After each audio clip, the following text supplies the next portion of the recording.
Krishna Hari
hello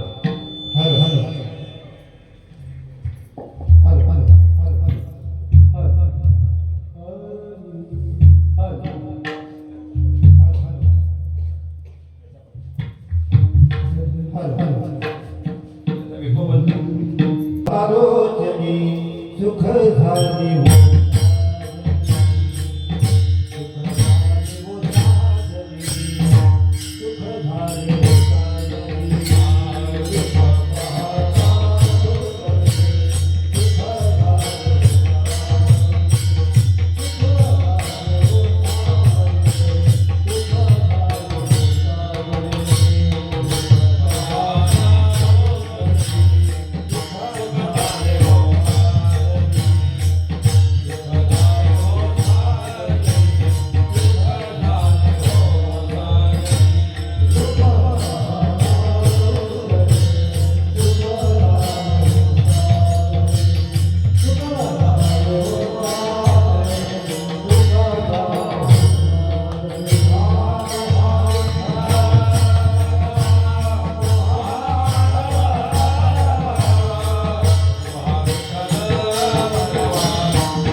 hello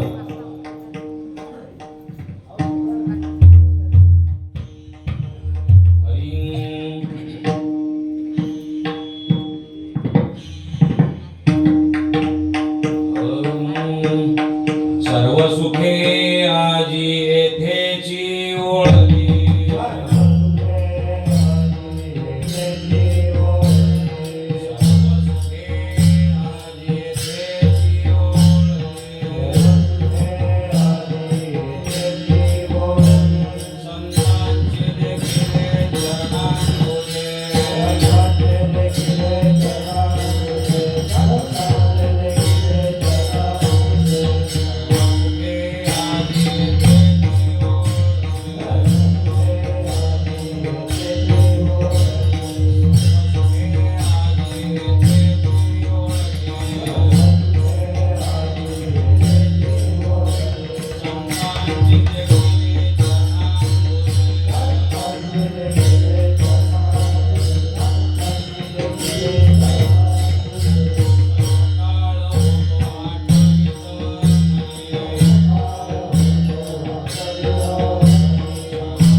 सर्व सुखे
टाळी वाजवा, भजन म्हणा. हा.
सर्व सुखे आजी येथेची ओळली संतांची देखील चरणांबुजे सर्व काळ होतो आठवित मनी फिटली ते धनी येणे काळे तुका म्हणे वाचा राहिले कुंठित तुका म्हणे वाचा राहिले कुंठित पुढे चाले चित्त समाधान सर्व काळ होतो आठवित मनी फिटली ते धनी येणे काळे विठ्ठल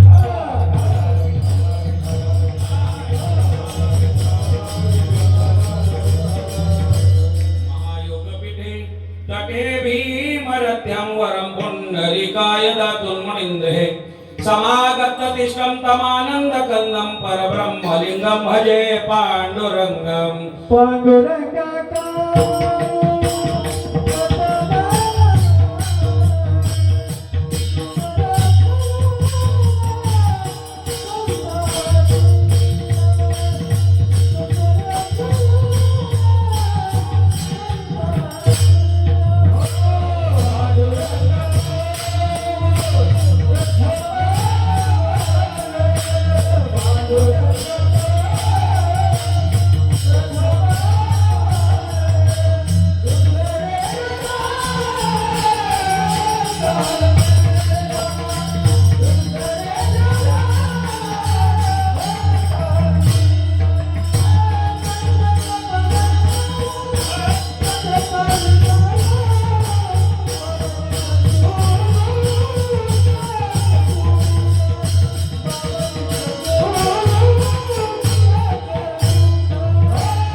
हरे परमात्मने प्रणतक्लेशनाशाय गोविंदाय नमो नमः। गुरुर्ब्रह्मा गुरुर्विष्णु गुरुर्देवो महेश्वर गुरुर्साक्षात् परब्रह्म तस्मै श्री गुरवे नमः। सेवे लागी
करी संतांच्या सर्व सुखे आजी येथेची ओळली संतांची देखील चरणांबुजे सर्व काळ होतो आठवीत मणी पिटली ते धनी येणे काळे प्रस्तुत प्राप्त प्रसंगी कीर्तन रूपी सेवेकरता निवडलेला अभंग जगदवंद्य जगतमान्य संत श्रेष्ठ जगद्गुरु तुकोबा यांचा अतिशय सर्वांच्या परिचयातला आणि पाठांतराचा अभंग आज सेवेकरता निवडलेला आहे. अभंग सर्वांच्या काहीतरी पाठ आहे असं गृहीत धरतो. कदाचित अभंग पाठ नसेल पण निश्चित कानपाठ तरी निश्चित असेल. कानपाठ याच्याकरता म्हटलं की कधीतरी आपल्याला अनेक या 50 वर्षाच्या कालखंडामध्ये एखाद्या तरी कीर्तनकार हा अभंग आपल्या सेवेकरता निवडलेला असावा आणि तो आपल्या कानावर पडलेला असावा म्हणून कानपाठ काहीतरी म्हटलं. खऱ्या अर्थानं या अभंगाच्या माध्यमातून जगद्गुरु तुकोबाराय संत दर्शनाचा महिमा काहीतरी प्रतिपादित करतात. संत दर्शनानं मानवी जीवनाला होणारा लाभ या अभंगाच्या माध्यमातून काहीतरी सांगतात. संत दर्शनानं खऱ्या अर्थानं मानवी जीवनाचे होणारे उत्क्रांतीचं प्रतिपादन करत असताना जगद्गुरु तुकोबाराय सांगतात, बाबा या संत दर्शनामध्ये एवढं सामर्थ्य आहे, एवढं सामर्थ्य आहे की या संत दर्शनानं जगातील सर्व सुख प्राप्त होतात. मायबाप पहिलंच काहीतरी क्लिअर करतो, सुख वेगळं आणि सर्व सुख वेगळं आहे. हो, आपल्याला संसारात प्राप्त होतं ते सुख आणि परमार्थात जीवन व्यतीत केलं त्यानंतर जे प्राप्त होतं त्याचं नाव आहे सर्व सुख. आपल्याला जे काहीतरी प्राप्त होतं पहा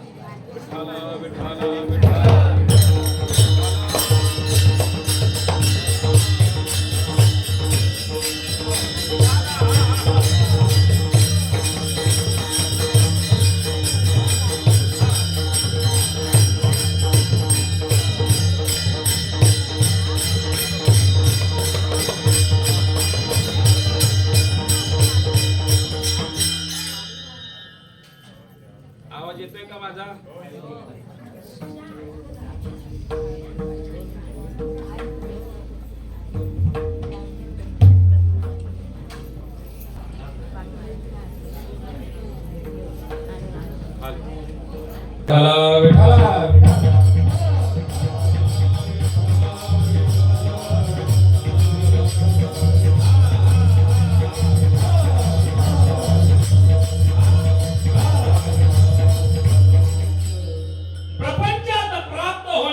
सुख आहेत लक्षात घ्या, पण परमार्थामध्ये प्राप्त होणारा मात्र सर्व सुख आहे. आपल्याला काही मिळालं असं वाटावं आणि वाटतं त्याला सुख म्हणतात. ज्याला अविरत काहीतरी अशी एक झालं आहे खऱ्या अर्थानं त्याला मर्यादाच नाही, ते अमर्याद सुख खऱ्या अर्थानं परमार्थात प्राप्त होतं. पहा मग सुख आणि सर्व सुख या जगतामध्ये एकच सर्व सुख आहे, ते म्हणजे संतांच्या चरणावरती आहे आणि देवाच्या चरणावरती आहे. या विश्वाच्या पाठीवरती सर्व सुख प्राप्त व्हावं असं वाटत असेल तर सुखरूप अंसा तुझा कोण सांगा माझ्या पंढरीराया सारी खाजो. आपल्याला जर सुख नकोय सर्व सुख हवे तर संत महात्मे आपल्याला एक बोट दाखवतात, नाही बा तो सुखाचा सागर असणारा काहीतरी परमात्म्याची काहीतरी प्राप्ती करून घ्यावी. म्हणून सर्व सुख प्राप्त करावं असं वाटत असेल तो जगाचा मालक आपल्याला काहीतरी प्राप्त करून घ्यावा असं वाटत असेल ना, आपण संतांचं काहीतरी संगत केली पाहिजे.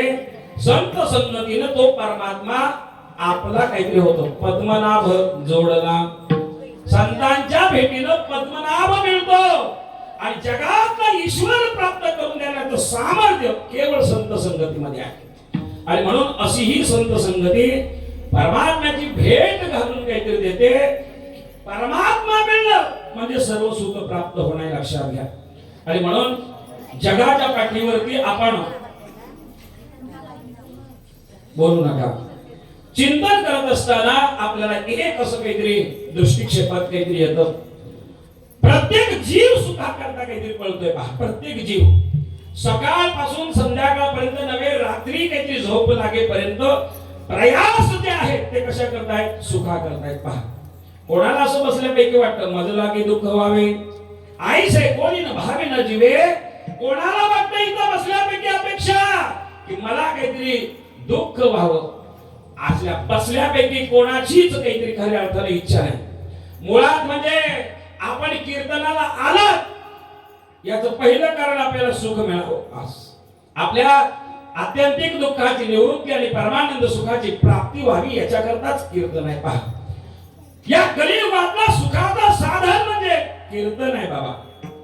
आणि म्हणून आपण आलात आपल्याला सुख प्राप्त, आपल्याला आनंद प्राप्त होण्याकरता. पहा, जगातली सुख किंवा प्रपंचातली सुख आपल्याला भेटली असं वाटतात मायबाप, पण चिमटीत पकडलं की पुढे जातात. पहा, आपल्याला वाटतं की आता हे सायास केलं की सुख भेटेल, ते सायास केलं की सुख भेटेल, पण ती कधीच काहीतरी आपल्या हाताला सापडत नाही, ते आपल्या हुलकावणी देत असतात. पहा, आणि म्हणून खऱ्या अर्थानं या विश्वातला एक तसा काहीतरी विश्वासाचं ठिकाण आहे, ते म्हणजे संतांचं ठिकाण आहे. पहा, संतांच्या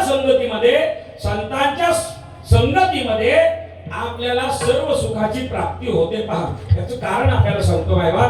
का सर्व सुखाची प्राप्ती होते त्याचं मुख्य कारण आपल्याला सांगतो मायबा. आपण सर्व सुखाच्या पाठी लागलेलो आहोत, सर्व सुखाच्या पाठी लागलेलो आहोत. सगळ्यांची धडपड सुखा करताय, पण सुख मात्र संतांच्या भेटीला जातं. पहा, जी सुख आपल्याला सुख व्हावं याच्याकरता संतांची संगत करतात. मला सांगा, आपण सुखाच्या पाठी लागण्यापेक्षा सर्व सुख ज्या संतांच्या काहीतरी भेटीला जातात त्या संतांच्या भेटीमध्ये आपण काहीतरी किंवा संत संगती प्राप्त व्हावी याची खऱ्या अर्थानं काहीतरी जीवन अभिलाषा करणं गरजेचं आहे. आणि म्हणून खऱ्या अर्थानं परमार्थाला काय लागतं परमार्थाला. आणि लक्षात घ्या मायबाप, परमार्थ प्राप्ती म्हणजे तरी नेमकं काय, एक लक्षात घ्या. परमार्थ प्राप्ती आधी खऱ्या अर्थानं सोपी सांगितलेली आहे. आणि म्हणून संतांच्या संगतीमध्ये सहज काहीतरी तो प्राप्त होतो. पण परमार्थ प्राप्त करण्याकरता किंबहुना संत संगती प्राप्त करण्याकरता आध्यात्मिक जीवनावर वाटचाल करत असताना आपलं जीवन खऱ्या अर्थानं तीन काहीतरी गोष्टीमध्ये आपलं प्रवृत्त झालं पाहिजे. पहा, आपलं जीवन तीन गोष्टीमध्ये आपलं व्यतीत काहीतरी झालं पाहिजे. मुळात म्हणजे खऱ्या अर्थानं परमात्म्याची प्राप्ती करण्याकरता पहिलं आपण स्वतः भक्त म्हणून आपल्याला स्वतः सिद्ध केलं पाहिजे. पहा, पहिली क्रिया आपण स्वतःला भक्त म्हणून सिद्ध केलं पाहिजे. नंबर 2, भक्त म्हणून सिद्ध काहीतरी झाला की त्या भक्तानं भक्ती केली पाहिजे.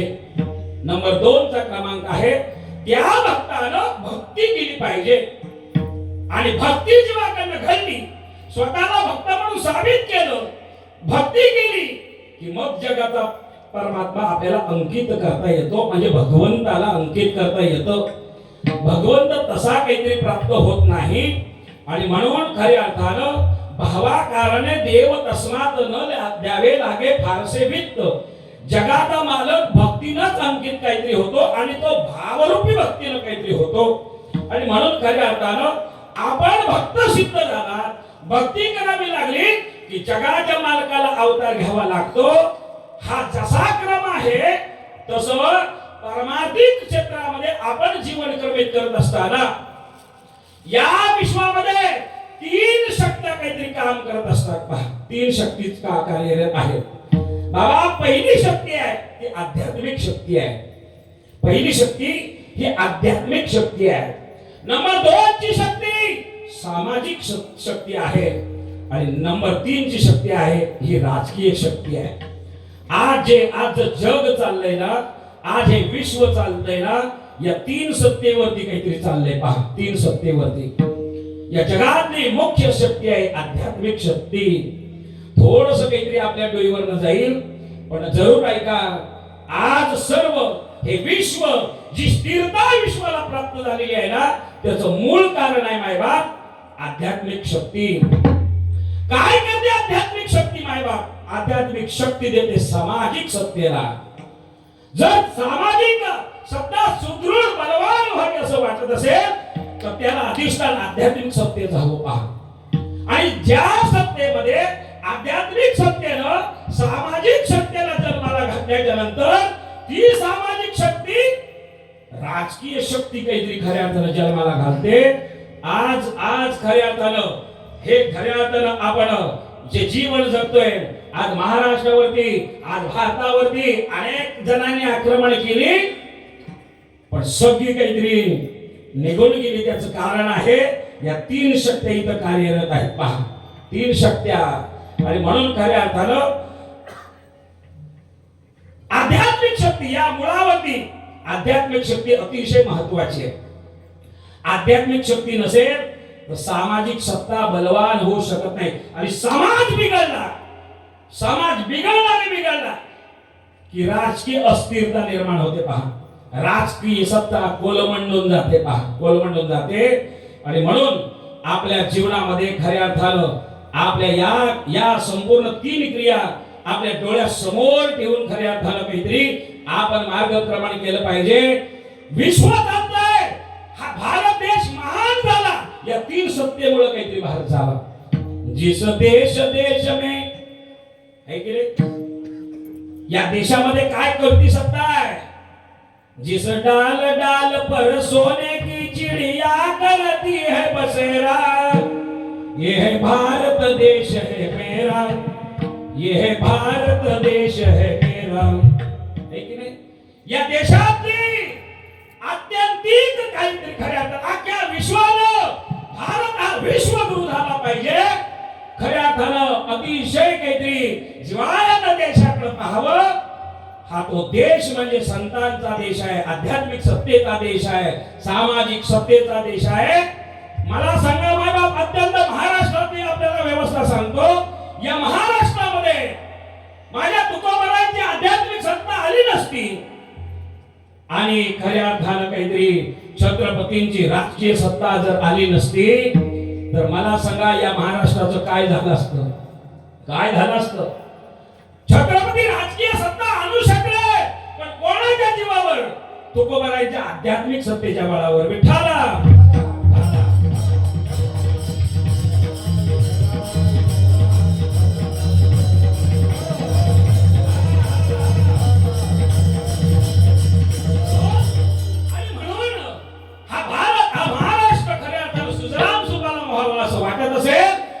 या महाराष्ट्रामध्ये एकात्मता नांदावी असं वाटत असेल तर मायबाप तुकोबारांसारखा हरिभक्त आणि माझ्या छत्रपतींसारखा राजभक्त काहीतरी जन्माला आला पाहिजे. विठ्ठला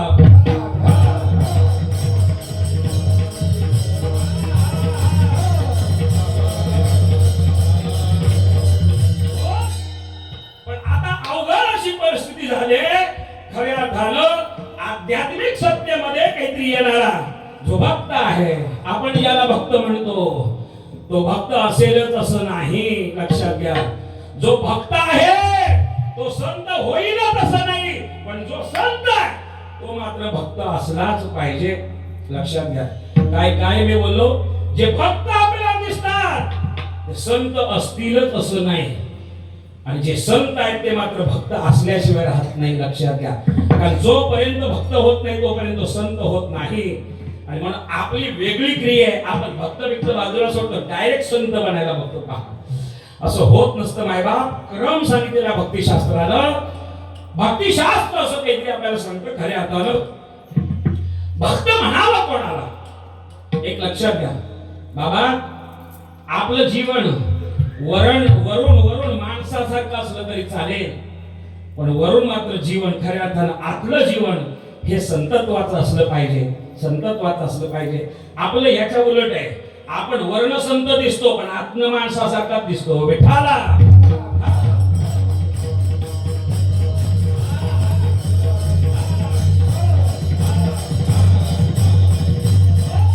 आणि म्हणून खऱ्या अर्थानं आपल्याला भक्त कोणाला म्हणावं आणि संत कोणाला म्हणावं ही फार मोठी गफलत चालली. पहा, रे टोप्या गंध लावी भोळ्या भाविकाला गोवी त्याला म्हणू नये साधू.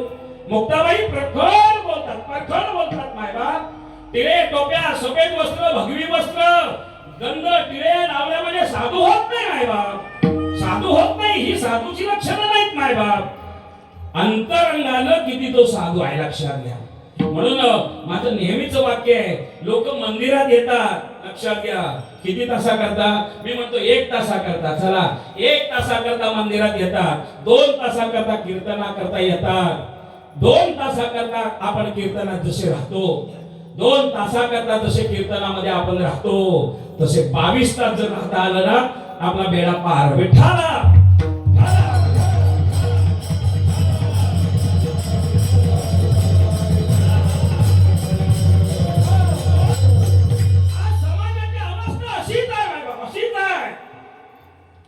दिखावा दिखावा झालाय, लक्षात घ्या. मला मला मला साधू म्हणा, मला साधू म्हणा, मला मला महाराज म्हणा. हा एक सांगू का माय बाप, 2-4 टिपण पाठ झाली, 2-4 काहीतरी चांगलं काहीतरी बसवून घेतलं की गाडीवर नाव लिहितो आंतरराष्ट्रीय कीर्तनकार. काय आंतरराष्ट्रीय कीर्तनकार, हरिपाठ पाठ का नसना, आंतरराष्ट्रीय कीर्तनकार. काय कुठं चाललोय आपण माय बाप. आणि म्हणून आपल्याला सांगावं वाटतं, भक्त आणि संत याच्यातला फरक काहीतरी आपण पाहूया आणि अभंगामध्ये प्रवेश करूया मायबा. कोण भक्त, तर आपल्या संत साहित्यामध्ये काहीतरी सांगितलेलं आहे, भक्त ऐसा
उदास गेले आशा पास निवारोने अनपेक्षित सुतीर्थ उदास न कर्तव्यता सर्वारंभ मग परित्यागी मद भक्तो समे प्रिया.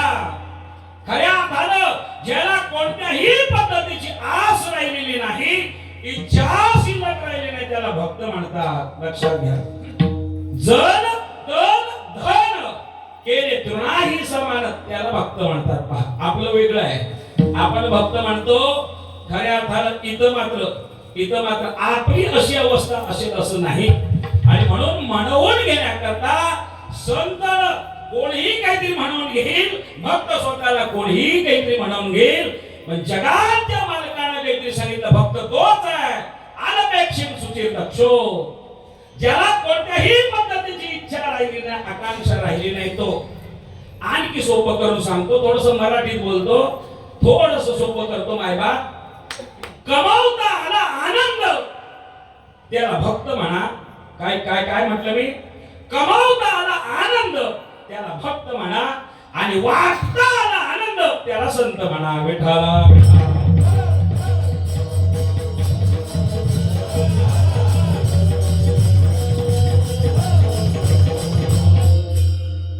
स्वतः करता आनंद कमावणारे पुष्कळ आहे, पण जगा करता आनंद वाटणारे कमी आहेत. लक्षात घ्या. म्हणून स्वतः करता जगतो त्याला भक्त म्हणतात, आणि जगा करता काहीतरी जगतो त्याला संत म्हणतात. पहा, हो सोपी एकदम व्याख्या, सोपी. आणि म्हणून खऱ्या अर्थानं दुसऱ्याच्या दुःखानं जे स्वतः व्यतीत होतात त्याला संत असे म्हणतात. आणि म्हणून खऱ्या अर्थानं आपल्याला बरीच काहीतरी उदाहरणं आणि प्रमाण देता येईल, पण आपलं घड्याळ थांबायला तयार नाही. मला अजून अभंगात प्रवेश करायचा आहे. पहा, मी हेच धागा, हाच धागा पकडून मला अभंगामध्ये प्रवेश करायचा आहे. मायबाप, आता आपल्या समोर एक त्रिसूत्री काहीतरी मांडतो. पहा, मला फक्त आपण जागे आहात ना तुम्ही? म्हणजे जेवण झालंय म्हणून विचारतो. पहा, कारण जेवण झाल्याच्या नंतर लगेच झोप येते. पहा, मला फक्त सांगा, अर्जुन कोण, भक्त का संत? बोला बोला बोला, मला बोलणारे आवडतात. अर्जुन भक्त आहे, प्रल्हाद भक्त आहे, द्रौपदी ज्ञानोबा आहे. कोण म्हटलं भक्त? संत आहे, संत आहे. तुकाराम महाराज संत आहे. मग हे तुम्ही कसं काही सांगितलं? भक्त आणि संत म्हणजे माझं सोपं गणित करून टाकलं. पहा, तुम्ही माझं काम सोपं केलं. तुम्ही लक्षात घ्या, तुम्ही अर्जुनाला भक्त का बरं म्हटला आणि ज्ञानोबाला संत का बरं म्हटला? याचं कारण तुम्हाला सांगतो. पहा, दोघांचा भेद आपल्याला काहीतरी पाहायचा आहे. लक्षात, भक्त वेगळा आणि संत वेगळा. मी मगाशी सांगून गेलो, कमवता आला आनंद त्याला भक्त म्हणा आणि वाटता आला आनंद त्याला संत म्हणा. का अर्जुनाने गीता ऐकली पण सांगता आली का? बोला बोला बोला. अर्जुनाने गीता ऐकली पण सांगता आली नाही. ज्ञानोबाने ऐकली आणि 11 अध्यायामध्ये 9,000 ओव्यांमध्ये ती जगाला सांगता आली. म्हणून काहीतरी ते संत आहेत. विठ्ठला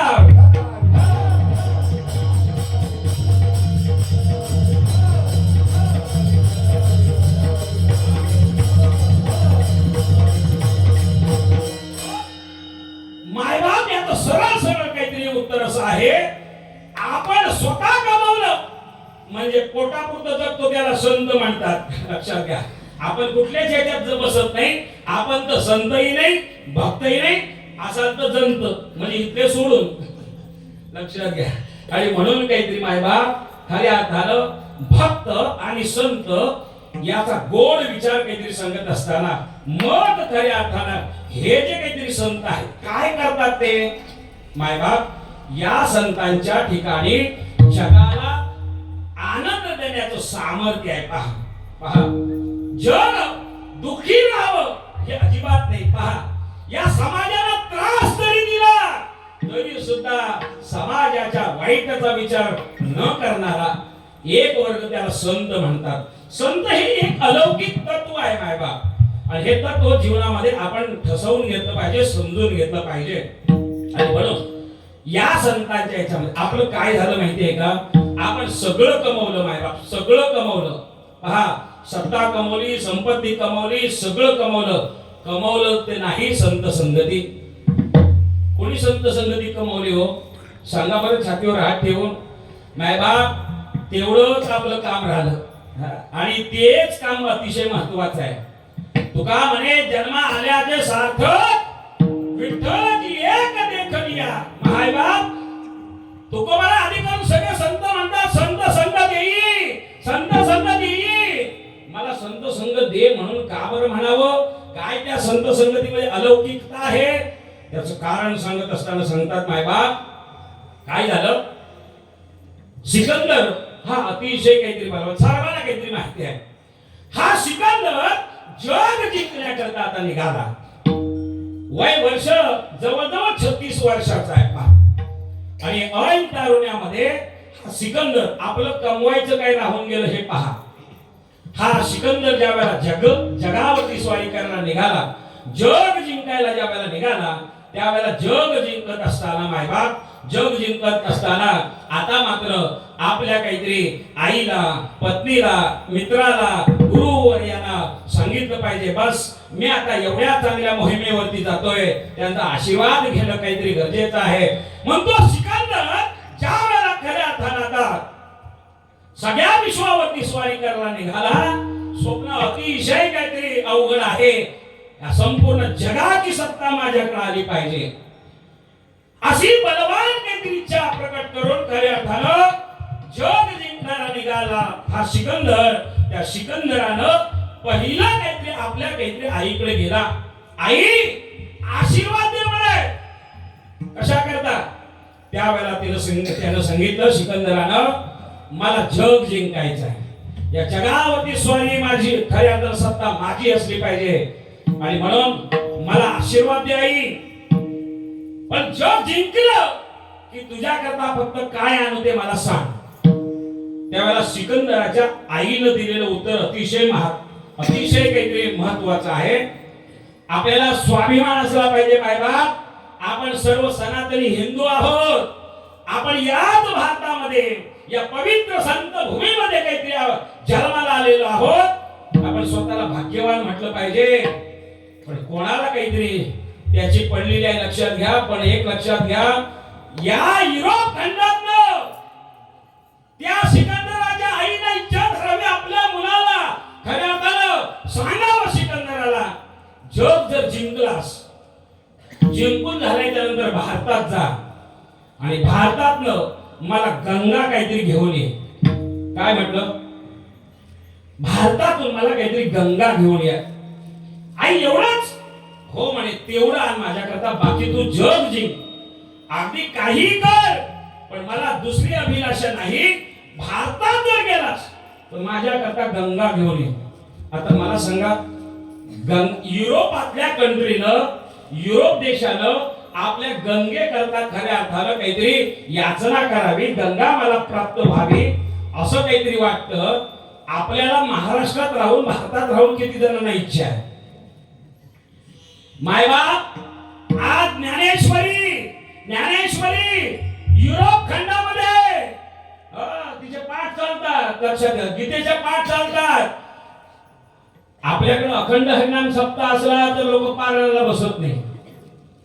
काय मानसिकता आहे आपली? आपल्याला काय कळलं संत, काय कळली गीता, काय कळला गाथा? मायबाप, आपण फार मागे आपली मानसिकता बदलायला फार काहीतरी. मी तर म्हणतो मायबाप, सुखाची आपण नुसतीच इच्छा करावी. लाख कोटीचा आपल्याकडं अंतर आहे अजून सुखामध्ये आणि आपल्यामध्ये. लक्षात घ्या. आणि म्हणून खऱ्या अर्थानं आईने सांगितलं गंगा घेऊन ये. का गंगा घेऊन ये? मायबाप, त्या गंगेमध्ये सामर्थ्य आहे आपलं पाप घालवण्याचं. अहो जाऊ द्या हो, आपल्याला कदाचित आपल्याकडे पैसा अडका नसेल, आपण सामान्य जीव असो, नाही गंगोत्रीला जाता आलं, नका जाऊ, हरकत नाही. पण आपल्याला महाराज म्हणतात की नाही, वाचे म्हणता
गंगा गंगा हे सामर्थ्य ज्या गंगेमध्ये आहे, ती गंगा सिकंदराच्या आईनं काहीतरी जग जिंकल्याच्या नंतर भारतातून काहीतरी आणायला सांगितले.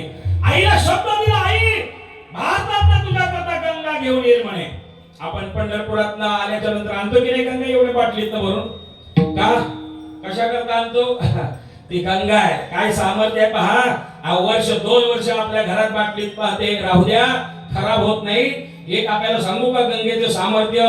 अरे आपल्या बाटलीत आपल्या तांब्यामध्ये काहीतरी त्या गंगाजळाच्या भांड्यामध्ये जर का आपण चंद्रभागेचं आणि इंद्रायणीचं जर का तीर्थ आणलं तर मायबाप 2-4 वर्ष काहीतरी ते खराब होत नाही.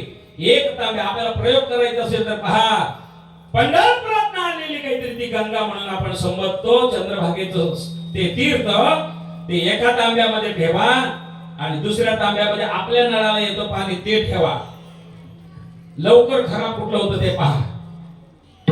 आपल्या तांब्यात ठेवलेलं पाणी, आपल्या बॉटल मध्ये ठेवलेलं पाणी मायबाप महिनाभरातच खराब होऊन जाईल. पण 2 वर्ष काहीतरी गंगेला आपल्या बॉटल मध्ये ठेवा, आपल्या गंगालयामध्ये ठेवा, अहो अजिबात खराब होत नाही. ही सामर्थ्य शक्ती गंगेमध्ये आहे पहा. आणि म्हणून खऱ्या अर्थानं गंगा काहीतरी सांगितली. पुढे काहीतरी आता वचन दिलं मी गंगा काहीतरी घेऊन येईन. चला पुढे पुढे काहीतरी त्याचा मित्र काहीतरी दिसला. मित्राला विचारलं, मी संपूर्ण विश्व काहीतरी जिंकायला निघालेलो आहे, जग जिंकायला निघालेलो आहे, तुझ्या करता काय आणो? मित्र सुद्धा धार्मिक होता, बऱ्याच काहीतरी कीर्तन श्रवण केलेला असल्या कारणानं त्यानं सांगितलं, मित्रा सिकंदरा ऐक, जर का तू जग जिंकलास तर युरोपामध्ये येत असताना भारतात जा आणि गीतेसारखा पवित्र ग्रंथ माझ्या करता घेऊन ये. काय घेऊन ये? गीतेसारखा पवित्र ग्रंथ माझ्या करता घेऊन ये. मायबाप गीता म्हणून मी मगाशी म्हटलं आपलं जीवन समर्पित असावं गीतेला, आपलं जीवन समर्पित असावे गाथ्याला आणि आपलं जीवन समर्पित आहे संताला. या 3 ठिकाणी जर आपलं जीवन समर्पित नसेल तर आपल्या जीवनाचं सरपंच झाल्याशिवाय राहणार नाही. विठ्ठला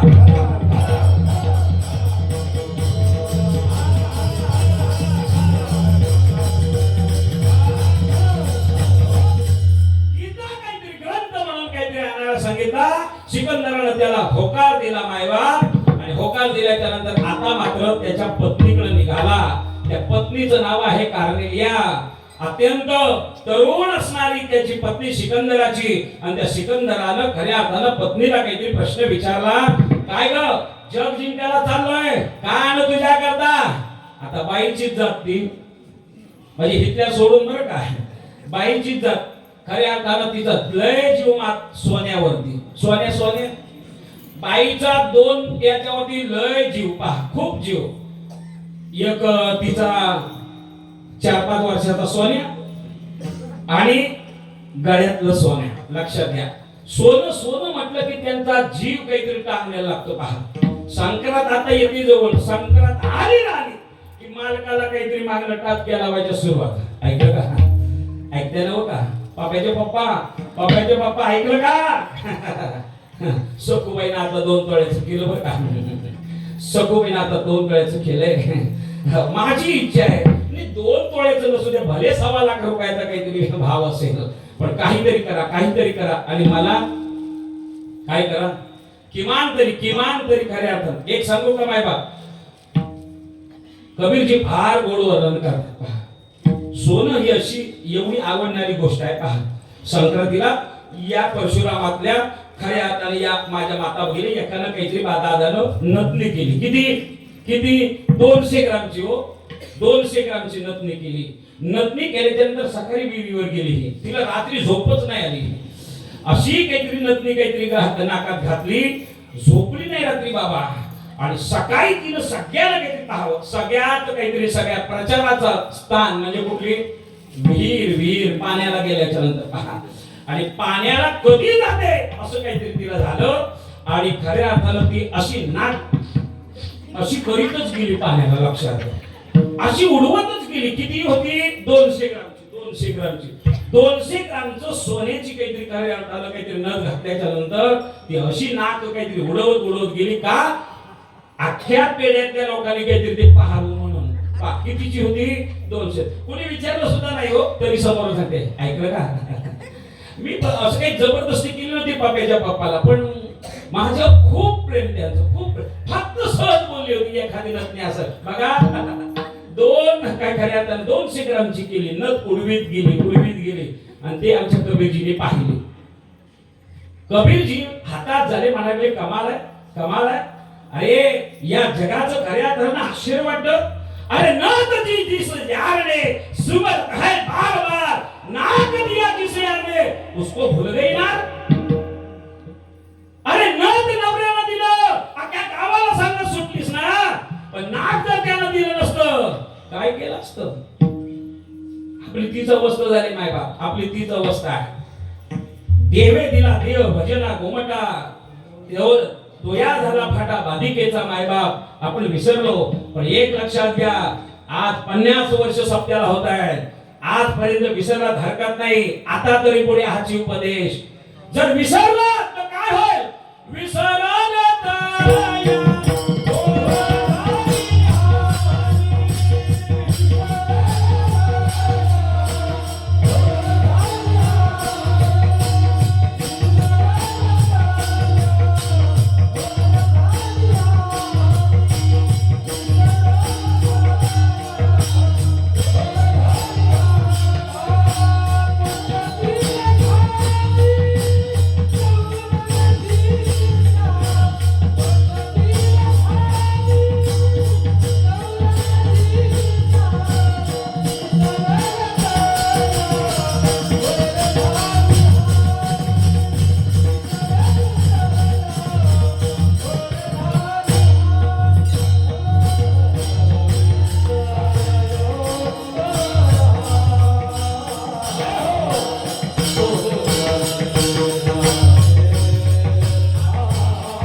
विसरलेलो आहे. पहा, त्या सिकंदराच्या मित्रानं खऱ्या अर्थानं काहीतरी गीता आणायला सांगितले आणि पत्नीला विचारल्याच्या नंतर आता ती पत्नी एकच सांगते, मायबाप माझ्याकरता अतिशय उच्च कोटीचे दागिने काहीतरी घेऊन या.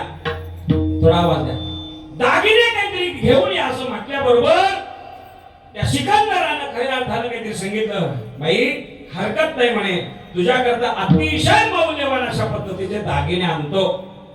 मग आपल्या श्री गुरूंकडे काहीतरी सिकंदर काहीतरी गेले आणि श्री गुरुना काहीतरी विचारलं. दर्शन घेतलं श्री संतांच्या माथा चरणावरी, दर्शन घेतलं श्री गुरूंचं आणि श्री गुरुना विचारलं, आपला आशीर्वाद घेण्याकरता आलोय, सांगा मी आता हे जग जिंकण्याकरता जाणार आहे. जग जिंकणार ह्या आत्मविश्वासाने मी आपल्याला सांगतो. गुरु कृपेने मी नक्कीच काहीतरी जगावरती विजय मिळवणार आहे. पण एक विचारतो आपल्याला, जग जिंकेन त्यावेळेस जिंकल्याच्या नंतर तुम्हाला काय आणू? आता मात्र हे अतिशय आता मुद्द्यावरती आलो पहा. आपण नेमकं काय विसरलोय ते पहा. सिकंदराच्या काहीतरी श्री गुरुनी, सिकंदराचे श्री गुरु कोण? सॉक्रेटिस, महान तत्ववेत्ता मायबाप. त्या सॉक्रेटिसने काहीतरी सांगितलं, सिकंदरा जग जिंकायला निघाला हरकत नाही म्हणे, हरकत नाही, चांगली गोष्ट आहे, पण येताना भारतात जा, महाराष्ट्रात जा, भारतातल्या महाराष्ट्रात जा आणि महाराष्ट्रातल्या एका साधूला विचार, काय जिंकलं म्हणजे मी जग जिंकलं? अशी कोणती जी गोष्ट जिंकली की मी जग जिंकलं अशी मला काहीतरी प्रतीती येईल? एवढं विचार मी पुन्हा काहीतरी युरोपात येईन. सद्गुरूंना वंदन केलं आणि काहीतरी निघाला आणि त्या सिकंदरानं अख्खं जग जिंकलं मायबाप. जवळजवळ 60-65 याला आले, सगळं काहीतरी बरोबर घेतलं, पण शेवटच्या काळामध्ये पहा, शेवटच्या काळामध्ये सगळं कमवलं. पहा, अख्खं जग जिंकलं, सगळं काहीतरी कमवलं, सोनं घेतलं, सगळं घेतलं आणि शेवटचा श्वास काहीतरी हा मोजत असणारा सिकंदर मात्र मग आपल्या गुरूंची आठवण आली आणि म्हणू लागला, अरे किती मूर्ख आहे मी, सगळ्यांचं ऐकलं, आईचं ऐकलं, बायकोचं ऐकलं, मित्राचं ऐकलं, सगळ्यांचं ऐकलं, पण मी माझ्या श्रीगुरूचं ऐकलं नाही. काय ऐकायचं होतं? ऐकायचं फक्त एवढंच होतं, महाराष्ट्रात जा, आळंदीला जा आणि त्या साधूला विचार, मी काय कमावलं, काय जिंकलं, म्हणजे मी जग जिंकलं, एवढं मात्र विचारायचं राहिलं. मग काहीतरी त्या सिकंदर सर्वांना काहीतरी सांगतो, खाली हात आया खाली हात जाएगा. अरे मी काही कमावलं, पण जे कमवायचं होतं, काय कमवलं म्हणजे सगळं जग कमवलं. हे जी गोष्ट मला विचारायची संताना होती, ती संताना मी न विचारतात आता मी शेवटचं काहीतरी प्राण काहीतरी सोडतोय. माझं जीवन भिंक अशा पद्धतीचं आहे मायबाप. माझा दृष्टांत संपला. आपलंही तसं सिकंदरासारखं आहे. वयाच्या 60-70 पर्यंत आम्ही सगळं कमवलं, पण कमवायचं आहे संत सेवेचा काहीतरी वसा. खऱ्या अर्थानं संत संगती कमवायची आहे, तीच मात्र कमवायची राहून गेली. म्हणून आपलं जीवन धिंक अशा पद्धतीचं आहे. आणि म्हणून खऱ्या अर्थानं ततक्किम शास्त्रकार सांगतात, तू कधी कमावशील साधूचा आशीर्वाद मायबाप. पण महाराज ठीक आहे म्हणे, आता आम्ही बरोबर पावणे 11ला काहीतरी आम्ही ठरवलं की साधूचा काहीतरी संगती करणार, साधूचा आशीर्वाद आम्ही करणार. पण खरंच साधूच्या संगतीमध्ये खऱ्या अर्थानं आम्हाला संतांची देवाची प्राप्ती होते? हो म्हणा लागले. साधूच काहीतरी परमात्म्याची भेट घालून देतात, कारण देवाच्या आणि आपल्या मधला जो दुवा आहे तो संतांचा आहे. पहा, संत हे वाटाडे आहेत मायबाप. आपला हात काहीतरी धरून परमात्म्यापर्यंत पोहोचवण्याचं काम हे संत करत असतात मायबाप. संत माय आहेत, संत बाप आहेत मायबाप, आणि कृपावंत आहेत. म्हणून ते संत काहीतरी खऱ्या अर्थानं आपल्याला काय करतात, देवापर्यंत पोहोचवतात. खऱ्या अर्थानं पहिल्या चरणामध्ये आपल्याला सांगत असताना काहीतरी सांगतात, या संतांच्या चरणामध्ये काय ताकद आहे, संतांच्या दर्शनामध्ये काय ताकद आहे. एकच उदाहरण देतो, पहिल्या चरणापर्यंत आपण काहीतरी येऊ. खऱ्या अर्थानं 3 चरण राहून जातील बाबा. जर का दिलीच संधी तर पुढच्या वर्षी 3 चरण पाहू. पण खऱ्या अर्थानं एकच सांगतो मायबाप, आपण संत दर्शनी हा लाभ काय आहे. संतांची देखील चरणांपुजे हे तुकोबाईच्या आरती सांगतात. आणि त्या चरणांमध्ये जगाचा मालक काहीतरी भेटण्याची ताकद कशी काय आहे, एवढा दृष्टांत आपण पाहू. आणि मग काहीतरी खऱ्या अर्थानं बरोबर 11:05 मिनिटं असताना आपण सांगतेकडे जायचंय, लक्षात घ्या. पण अतिशय तुम्ही जागे आहात म्हणून आपल्याला सांगतो, लक्षात घ्या. उत्कंठतेने काहीतरी पाहताय, ऐकताय, म्हणून मला सुद्धा काहीतरी सांगायला आनंद वाटतो बाबा. खऱ्या अर्थानं काहीतरी आपण फार नाहीतर काही ठिकाणं असे श्रोते मिळतात. आम्ही ज्यावेळेला सकाळी घर सोडतो ना बाबा, त्यावेळेला देवाला एकच प्रार्थना करतो, देवा आज काही नाही दिलंस तरी चालेल, पण कमलाच्या फुलासारखे चेहरे असणारे श्रोते दे. देवा एवढं फक्त आम्ही मागतो, नाहीतर काय काय ठिकाणी गेल्याच्या नंतर फोडीली गोवरी तैशी दिसे चेहऱ्यावरी तोंडावरी. काय काय लोकांकडे बघितल्याच्या नंतर वाटतं आताच कोणाला तरी सोडून आलाय. कुठं सोडून? चिपळूणच्या स्टेशनला नव्हे, हे जवळच आहे बघा, आता माझी गाडी पार्क आहे तिथं. काय अवस्था आहे माय बाप, काय अवस्था आहे आपली, काय अवस्था आहे पहा. एक दृष्टांत देतो, अत्यंत अतिशय धावत धावत काहीतरी देतो, कारण ते दुष्ट घड्याळ माझ्याकरता थांबायला तयार नाही पहा. आणि म्हणून काहीतरी खऱ्या अर्थानं काय झालं माहितीये का, हरपाल नावाचा एक वाटमाऱ्या करणारा हरपाल, या हरपालाचा एकच काहीतरी धंदा वाटमारी करणं.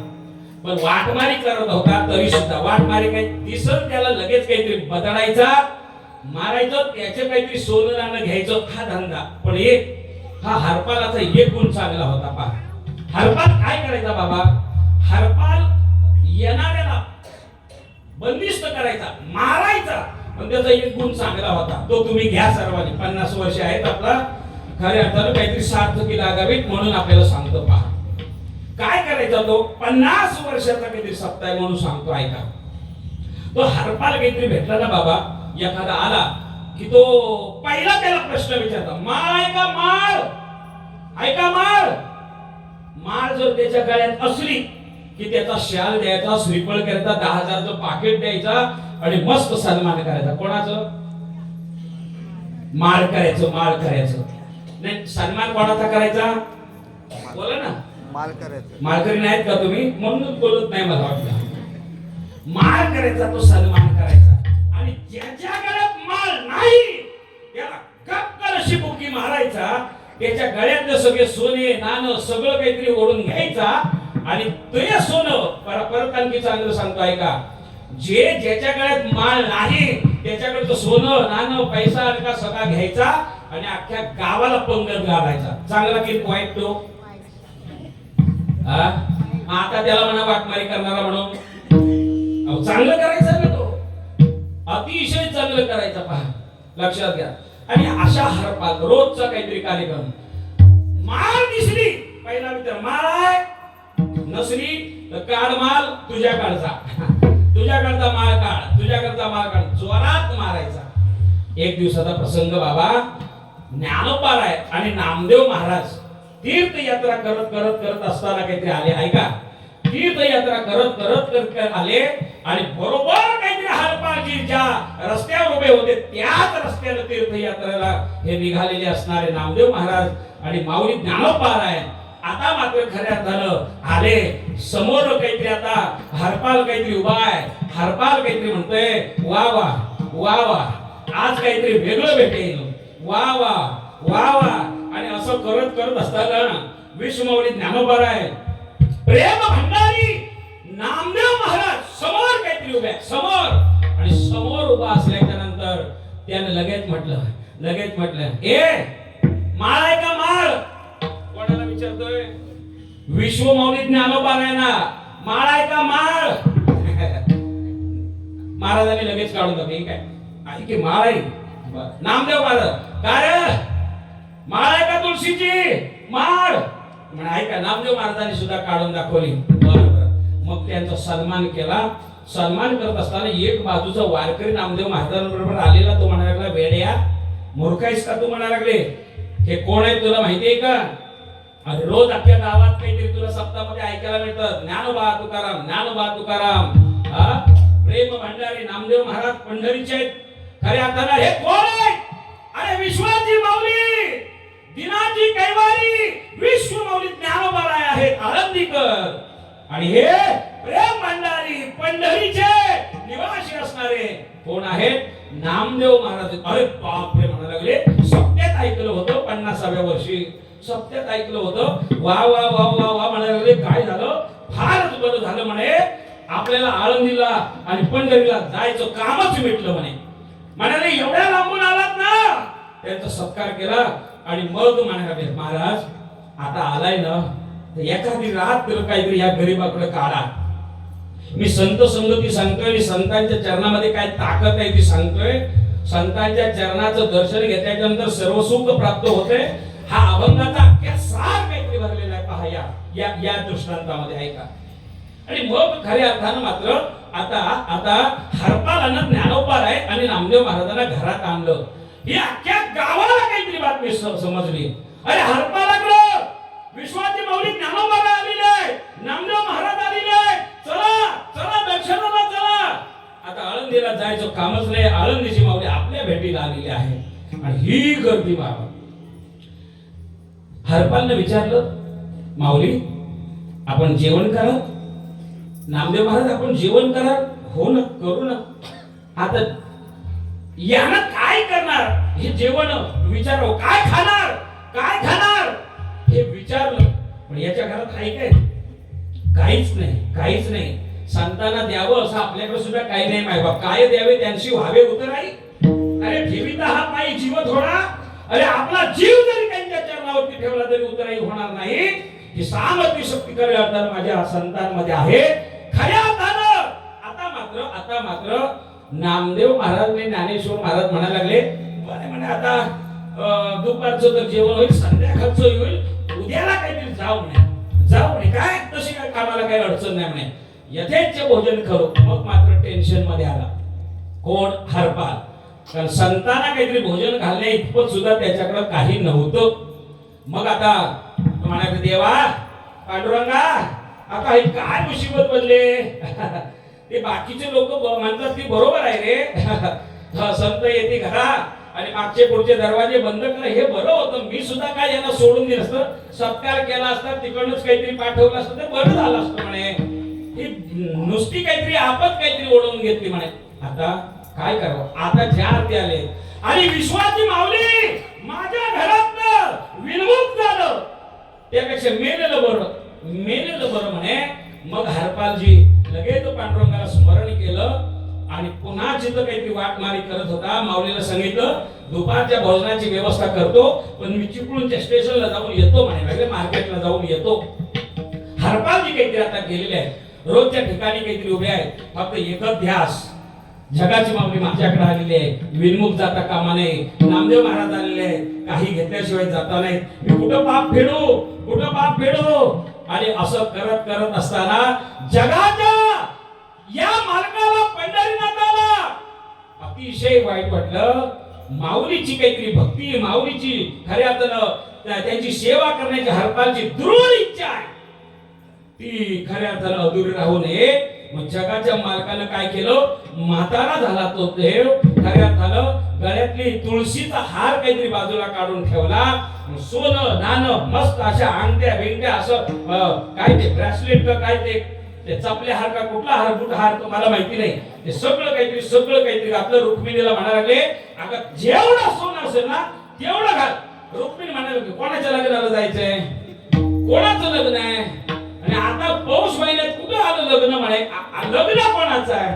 मग म्हणायला लागले, आता लग्नाला नाही जायचंय, एका सोहळ्याला जायचंय, संत सोहळ्याला काहीतरी जायचंय म्हणे.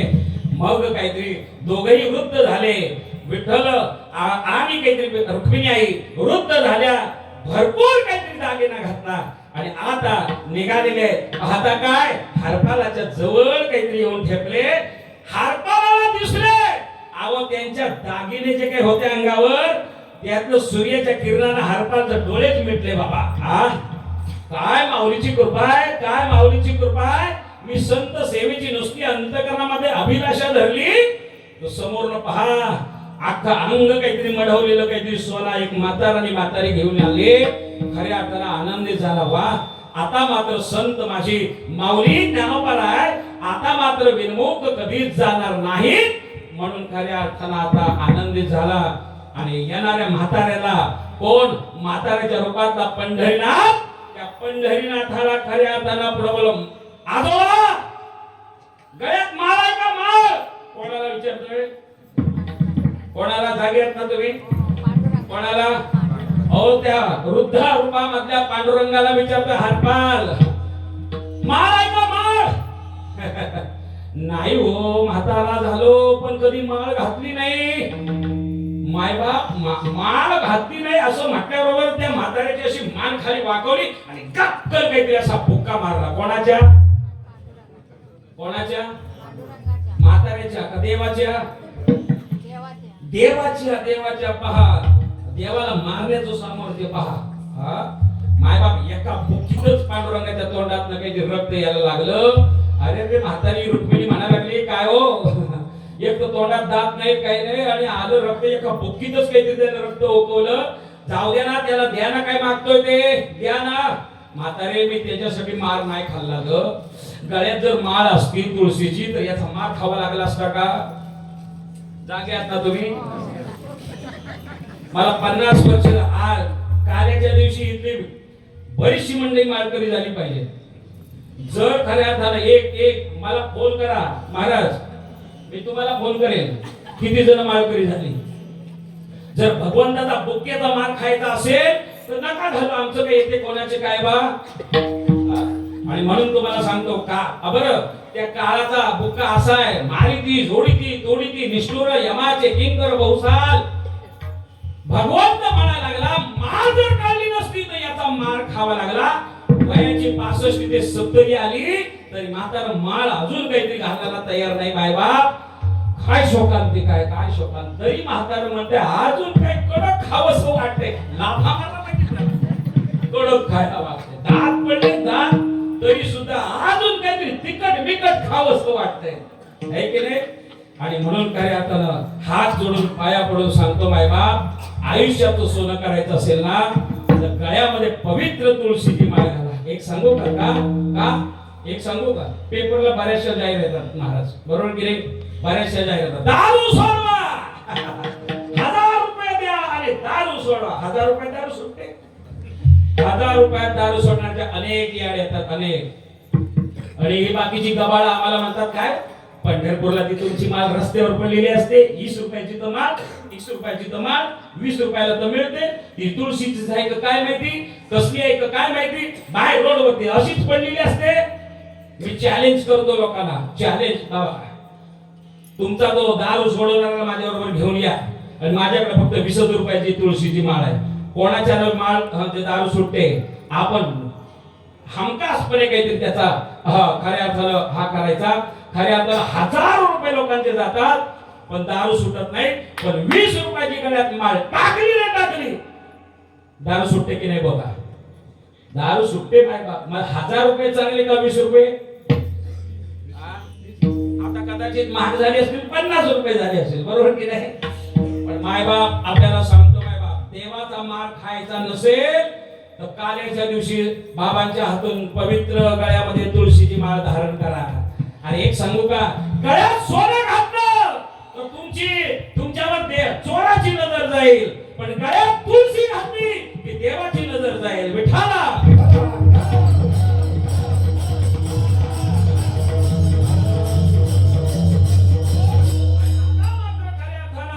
दोघांना काहीतरी घेतलं खऱ्या अर्थानं त्यांच्याकडचं सोनं घेतलं. का सोनं नाणं घेतलं त्या म्हाताऱ्यांकडनं पांडुरंगाकडनं की त्यांच्याकडे माळ नव्हती. घेतलं गेला बाजारात विकलं खूप सारी धनसंपत्ती आणली. माऊलीच्या स्वागताकरता आता आला. येताना काहीतरी ती म्हातारी म्हणायला लागली हरपाळा अरे एवढं काय नेऊन करणार ते तुम्हाला माहिती नाही का. माझ्याकडं विश्वमौली ज्ञानोबा आलेले आहे नामदेव महाराज आलेले आहे त्यांच्याकरता हे सगळं नेतोय. फार मोठी उद्या गावाला पंगत आहे म्हणे. पंगत आहे आम्ही यायचं का. कोण म्हणते पंढरीनाथ रुक्मिणी काहीतरी म्हाताऱ्या त्या रूपात काहीतरी म्हणत आम्ही यायचं या म्हणे चला. पण सांगेन तिथं बसायचं माऊली आहेत त्या नामदेव महाराज आहे लाल जाल लगेच दर्शन करता जाता येणार नाही काळोखात थांबायचं म्हणे. मी सांगेन त्याच वेळेला जायचं. आली मायबाप अख्खं गाव ज्ञानोबारांना दया आलं. अतिशय काहीतरी सुंदर जळानं स्नान घालतंय आणि ज्ञानेश्वर महाराज की जय अख्खं गाव काहीतरी करतंय. त्यावेळेस हरपाल काहीतरी सगळी संपत्ती घेऊन आलं. या म्हाताऱ्याला काहीतरी आणलं.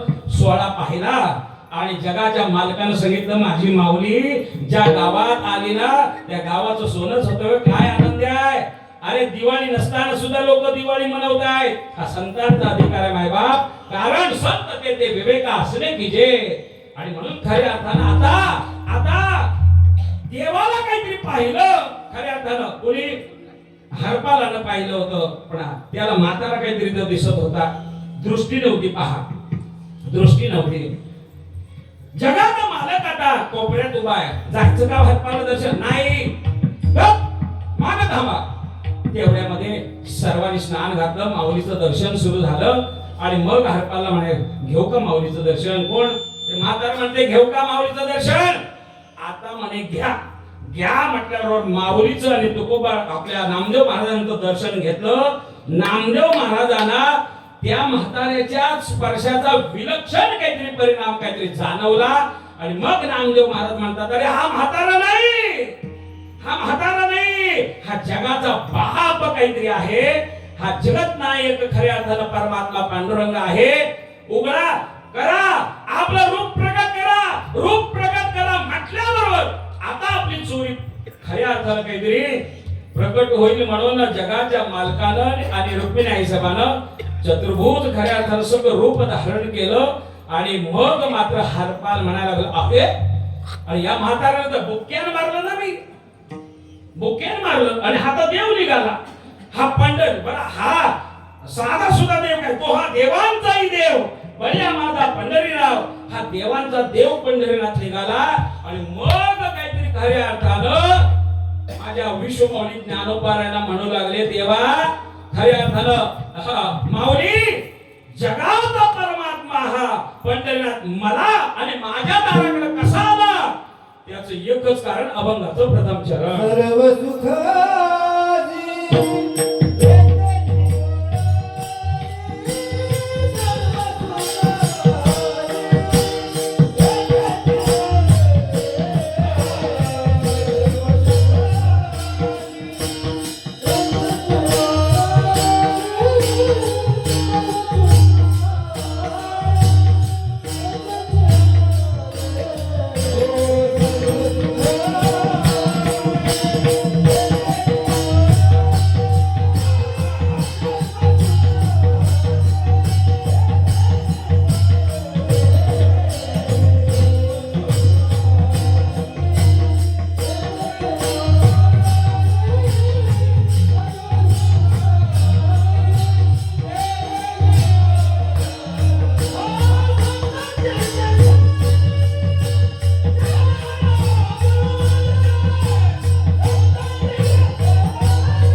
प्राप्ती झाली. कशामुळं ज्ञानोबारायांचं दर्शन घेतलं म्हणून.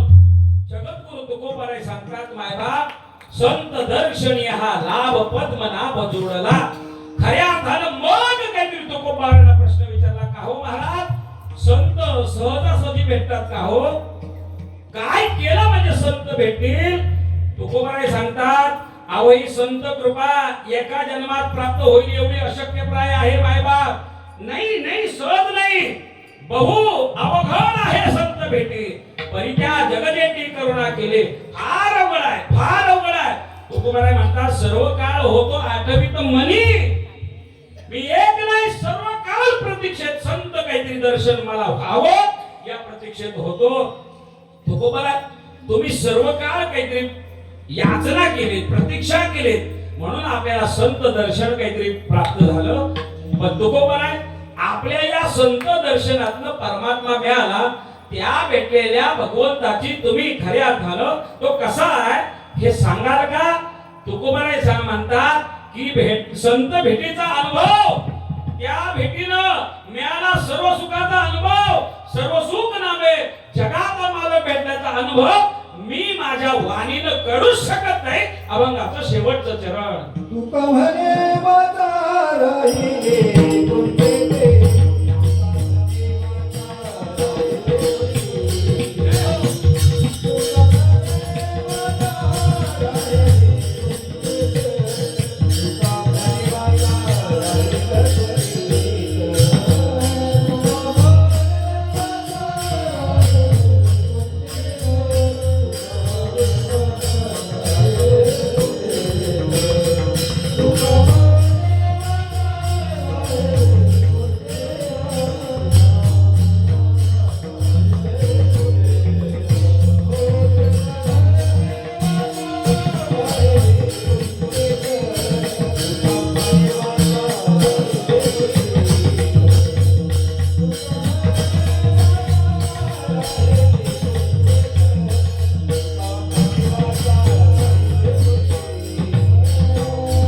आपली वाढलेली आहेत, पण आपण सर्व मला माफ कराल याची खऱ्या अर्थानं मलाही काहीतरी या चिंतनामध्ये भान राहिलं नाही. खऱ्या अर्थानं थोडीशी काहीतरी 10 मिनिटं आपली जास्त घेतली.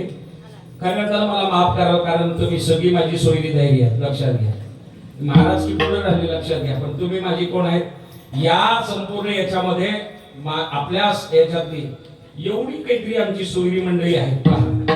सगळ्या याच्यातनं. आणि म्हणून मला चिंता नाही. 10 मी तर वाटतं की आज वाजले की 12 तरी चाललं असतं, पण हा आपल्या संप्रदायाची काहीतरी हा आपल्याला जी चाकोरी आहे त्या चाकोरीत राहिलं पाहिजे. पण पुन्हा आणखी मला काहीतरी आता मुंबईत जायचं आहे, त्याच्यामुळं वेळेत आटपलेलं बरं. थोडीशी खऱ्या अर्थानं आज येणं गेले 5 दिवस आपण टीव्हीला सगळ्या काहीतरी याच्यामध्ये पाहत संत कथा लाईव्ह काहीतरी होती पहा. संगीतमय संत चरित्र कथा संपूर्ण काहीतरी विश्वामध्ये काहीतरी गेली 5 दिवस माझी चालू होती पहा. त्याच याच्यामध्ये आजचा सकाळचा काहीतरी काल्याची सेवा केली. सकाळ जवळजवळ 1:30 पावणे 3 पर्यंत आम्ही काहीतरी तिथेच होतो, भांडूप नगरीमध्येच होतो. आणि 3 सव्वा 3च्या नंतर काहीतरी मी इकडे यायला निघाले. पेरवकर महाराज तर खऱ्या अर्थानं चिंतेतच पडले होते की महाराज येत आहे की नाही. आपण आहे बाप त्या माऊलीनं काहीतरी खऱ्या अर्थानं इथपर्यंत बरोबर काहीतरी 8ला 5 मिनिटं असताना आम्ही लगेच काहीतरी आलो. अतिशय चांगला काहीतरी आम्हाला म्हणजे ट्रॅफिक वगैरे मिळाली नाही, म्हणून व्यवस्थित रूपाने काहीतरी आलो. खऱ्या अर्थानं आज या माझ्या सेवेकरता माझे गुरुबंधू मोठे बंधू खऱ्या अर्थानं श्री हरिभक्तीपरायण गजानन महाराज सावरटकर आज उपस्थित आहेत. माझे छोटे बंधू श्री हरिभक्तीपरायण विश्वनाथ महाराज सावरटकर आज उपस्थित आहेत.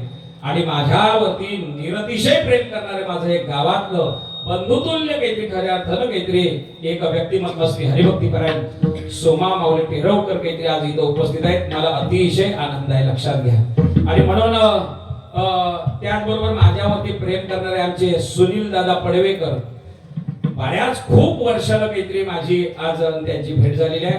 आज आपलं दर्शन ज्याने काहीतरी घडवलं समस्त ग्रामस्थ वती सगळ्यांच्या वतीनं माझ्यापर्यंत जे काही या 50व्या वर्षातली सेवेचं निमंत्रण मिळालं ते म्हणजे आमचे महेश महाराज काहीतरी टेरोकर आणि आमचे पडवेकर बाबा या दोघांनी या दोघांच्या संपर्कातनं काहीतरी मला आपलं सर्वांचं काहीतरी दर्शन घडलं. म्हणून काहीतरी मी सर्वांना धन्यवाद देतो. आणि करविली तैसी केली कटकट वाकडे का नीट देव जाणे. मला माहिती नाही, चांगलं असेल ते निश्चित पाहिजे आपण काहीतरी घ्यावा. आणि जर का चुकीचं असेल तो उपरनं मोठा आणलाय मला परत द्या, मी बांधून पुन्हा काहीतरी मुंबईला घेऊन जाईल, लक्षात घ्या. आणि म्हणून आपण काहीतरी अतिशय गोड अंतकरणानं हे कीर्तन काहीतरी श्रवण केल्याबद्दल मी धन्यवाद देतो. संपूर्ण उत्सव कमिटीला काहीतरी धन्यवाद देतो. आपल्या खऱ्या अर्थानं यावर्षी खऱ्या अर्थानं आपल्या जीवाचं सोनच झालं बाबा, सोनं झालं का सोनं झालं म्हणून सुवर्ण उत्सव आहे, लक्षात घ्या. आणि अशा गेली 50 अनौख वर्षाची परंपरा आपण जपत आहात. आपल्या चरणाला धन्यवाद काहीतरी आहे. म्हणून जी काहीतरी सेवा झाली ती भगवान परमात्म्याच्या महाविद्यालयाच्या चरणावर समर्पित करतो. गोरोबा काकांच्या काहीतरी चरणावरती समर्पित करतो. आणि माझ्या वाणीला मी इथंच काहीतरी विराम देतो. जय